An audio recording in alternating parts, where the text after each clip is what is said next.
হযরত উওয়াইস করনী রাদিয়াল্লাহু ছিলেন ইয়েমেনের একজন দরবেশ, অত্যন্ত নেককার ও ক্ষুধাভীরু। তার একটি বিশেষ বৈশিষ্ট্য ছিল, তিনি কখনো রাসূল সাল্লাল্লাহু আলাইহি ওয়াসাল্লামের সাথে সাক্ষাৎ করতে পারেননি।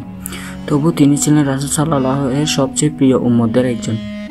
উওয়াইস করনী রাদিয়াল্লাহু ছিলেন এক গরিব ব্যক্তি। তার মা ছিলেন বৃদ্ধ ও অসুস্থ। তিনি তার মায়ের খেদমতে এতটাই নিবেদিত ছিলেন যে নবীজির সাক্ষাৎ পাওয়ার সুযোগ থাকা সত্ত্বেও তিনি তার মাকে একা ফেলে রেখে মদিনায় যাননি। তার মা একদিন বললেন, বাবা, তুই নবীজির সাক্ষাৎ চাইলে একবার যেতে পারিস, তবে আমার অনুমতি একদিনের জন্য। তিনি নওরা হলেন। অনেক কষ্ট করে মদিনায় এসে জানতে পারলেন নবীজি তখন বলেনি।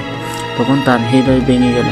মায়ের হুকুমে ছিল একদিনের বেশি দেরি করা যাবে না, তাই ফিরে যেতে হলো নবীজিকে না দেখেই। তবে তিনি দরজার সামনে দাঁড়িয়ে দোয়া করলেন, হে আল্লাহ, আমি রাসূল সাল্লাল্লাহু আলাইহি ওয়াসাল্লামের সাথে সত্যিকারের আশিক হই, তবে তাকে আমার সালাম পৌঁছে দাও। রাসূল সাল্লাল্লাহু আলাইহি ওয়াসাল্লাম সাহাবাদেরকে একদিন বললেন, ইয়েমেন থেকে এক ব্যক্তি আসবে যার নাম উওয়াইস। তার মা আছেন, সে তার খেদমত করে। সে যদি আল্লাহর নামে কসম খায়, আল্লাহ তা পূর্ণ করবেন। তোমরা কেউ যদি তাকে পাও তবে তার কাছে দোয়া চাও। মুসলিম শরীফ।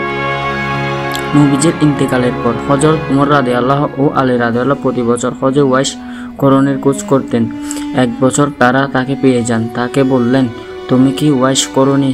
জি। তুমি কি ইয়েমেনের? জি। তোমার মা আছেন? জি আছেন।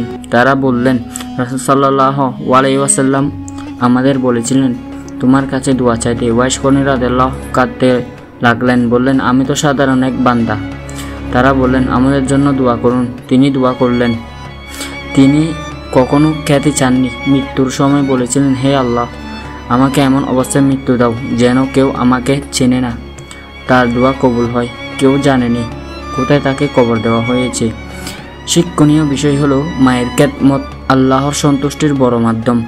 খাঁটি ঈমান ও আত্মত্যাগ কখনো বৃথা যায় না। রাসূল সাল্লাল্লাহু আলাইহি ওয়াসাল্লামের ভালোবাসা মানে শুধু দেখা নয়, তার আদর্শে জীবন গড়া।